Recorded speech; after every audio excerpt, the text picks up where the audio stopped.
Greetings, another day, and here we are, Tintagel, home to the mythology and the folklore of the birth of King Arthur. So we're going to be having a look around the visitor centre, and then hopefully I'll be making my way up to King Arthur's castle and the sculpture that was recently put in place. Also be having a look at the old post office while I'm here as well. Here we are in the Tintagel Visitors Centre, which introduces us to the Celtic heritage and the Dum Unai, which was the tribe largely in this area. That's the Cornish alphabet. Also shows us Condoled and Barrow.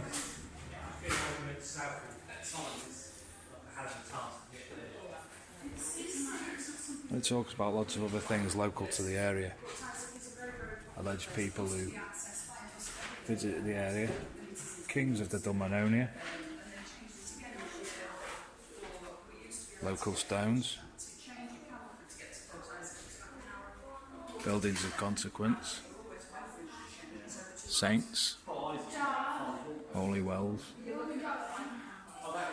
Tintagel Church, the wonderful unspoilt church of Saint Materiana, crouches down low on the exposed cliff top to the south in Tintagel village. Spectacular views across the surrounding countryside out to Tintagel Island are an added bonus.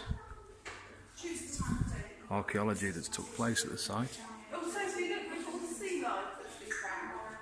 And fragments of pottery found in the excavations there.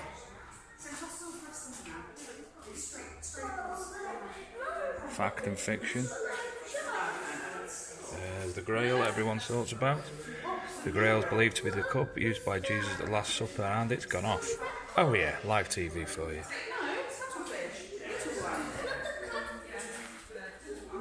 More about Cornish connections. Geoffrey of Monmouthshire.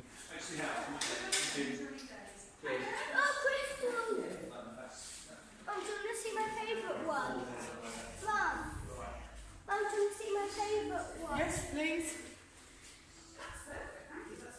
Yeah.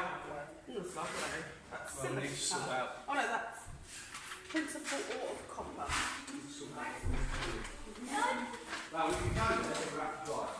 That's up to you. Some of the local minerals. And finally some of the local flora and fauna. So that's the part of the visitor centre, all about the area of Tintagel. Worth a visit. So we're in Tintagel and we find this lovely building. King Arthur's Great Halls, built by a romantic millionaire in the 1930s at enormous expense. These vast halls tell the story of King Arthur and his knights. Robert Powell narrates with laser lights and sound. Imposing granite throne, round table, sword in the stone, and world famous 72 stained glass windows. And then I pull this little one out of the bag. It's Masonic. And guess what? Today it's closed. Gutted. Tintagel, the Old Post Office and Medieval Hall House. Dating from around 1380, this building is a rare surviving example of a Cornish hall house. Over the centuries, its many uses, most notably as a Victorian letter receiving office for the village. Today, there are 5 rooms and a traditional cottage garden for you to explore. So I don't know if I'm going to be able to explore it. But what a quirky little beautiful building. So even go back a bit while walking into people.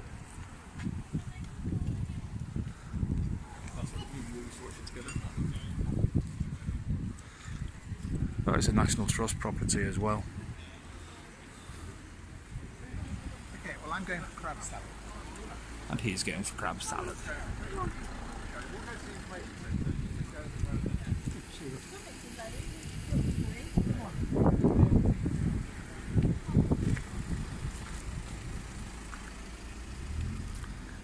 So in a moment we're going to have a little look around. So here we are in the Old Post Office, and this is the Parlor. The Post Office Medieval Hall. No. Not sit there and not sweat.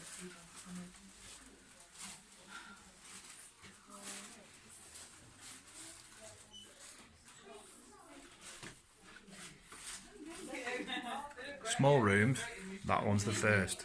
I've been told by the lady running it, there's an archaeologist on site who's been running the Festival of Archaeology for the past couple of weeks, and he's hopefully going to be able to have a little chat with us about the archaeology of the site. So, let's try upstairs then, mind in my head. Beautiful little narrow windows, and unfortunately you can't go up here. Apparently, traditionally these steps led to a sleeping platform where unmarried women and girls would have slept on the platform to separate them from the men to keep them safe. This is how we get the saying left on the shelf. Once the girls were thought too old to marry. It's not open at the moment to visitors, but beautiful internal roof anyway. Turning round. Ooh.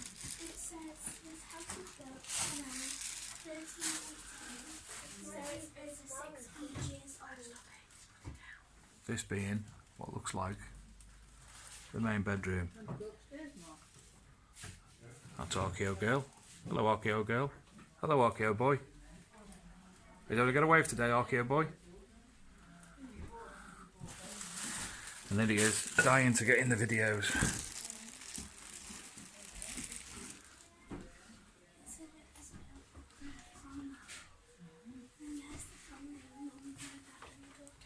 Want.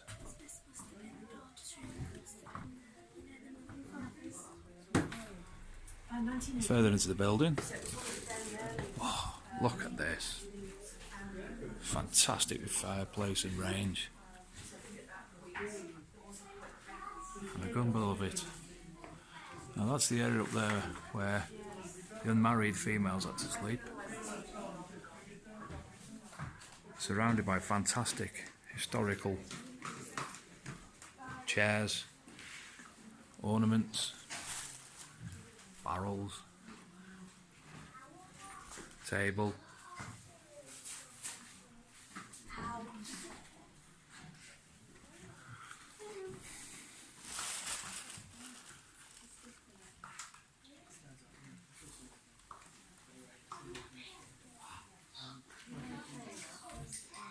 Further again inside, into the old post office area itself, which is now looks like it's a bit of a shop as well.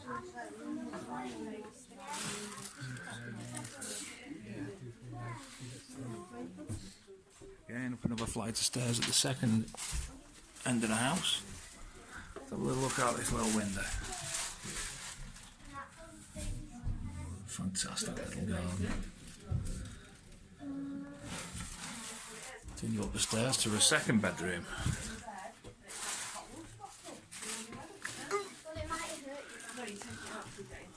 Which is much the same as the first bedroom. Obviously, differently catered for. There's a drawing desk, some children's cots. Not seeing a flat screen TV anywhere.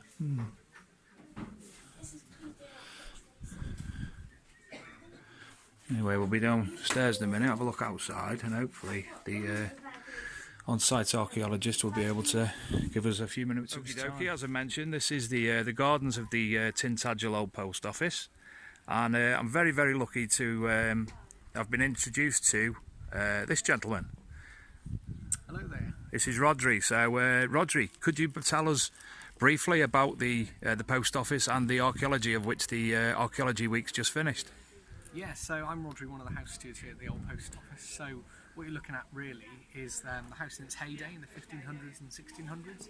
It's a 600-year-old medieval manor house, but the name's slightly misleading. So it's a home and a farm from about 1350 to about 1400. Looks somewhat different then, it would be thatched, open to the roof somewhat like a barn, but it has the cattle behind me, in what's known as the byre or the shippen, if you prefer. Then they added the slate roof in the 1500s, and it became more of a fashionable townhouse of quite a wealthy merchant and landowner. It's a little bit misleading now because this would have been part of a wider complex, so we know there would have been outbuildings such as a barn in one corner, a lot of land, and they were probably grazing their cattle all along the coast path here. But what's left today is the farmhouse, and it was slowly modified over about 500 or 600 years. with the latest trends, adding extensions here, there and everywhere. The chimney and the fireplace went in. And finally it became a post office in the late 1800s, which was the last business of that final room, of that far room. It was a greengrocers, dressmakers, cobblers and drapers, but that was all run as a sideline to their farming business, and then last of all it was the post office. And that's the name that caught on because the house is so old that we don't actually know its real name. It's probably lost to time, to be honest.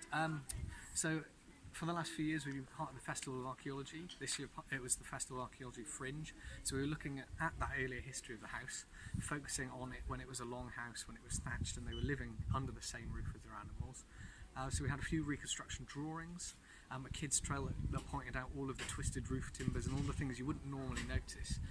And in previous years, and hopefully next year, we're hoping to have a mock excavation where people can dig up finds relating to the house, such as things like pottery, so you could talk about the cooking, things like bones, so you could discuss diet, and roof slates, so you could talk about the architecture of North Cornwall and those sorts of things. So we run it for about a week or two, and it's really to sort of dispel the myth that it's just a Victorian building or that it's a medieval post office.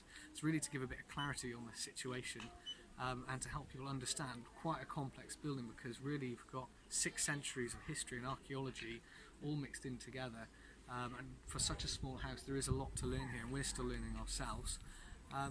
And so really it's to sort of help people understand what is essentially one of the oldest houses in Cornwall and how life within it has changed over those 6 centuries, and how we look after it today and have been looking after it for the past 100 years or so for the National Trust. That's fantastic, Rodri. I don't think there's any more questions because you've elaborated on more or less everything. Thank you again from the Archaeological... Sorry, look at me, don't even know the name. The Archaeology and Metal Detecting magazine. And obviously this will be online and we'll be promoting the post office as much as we can. So thank you very much. Please do come visit.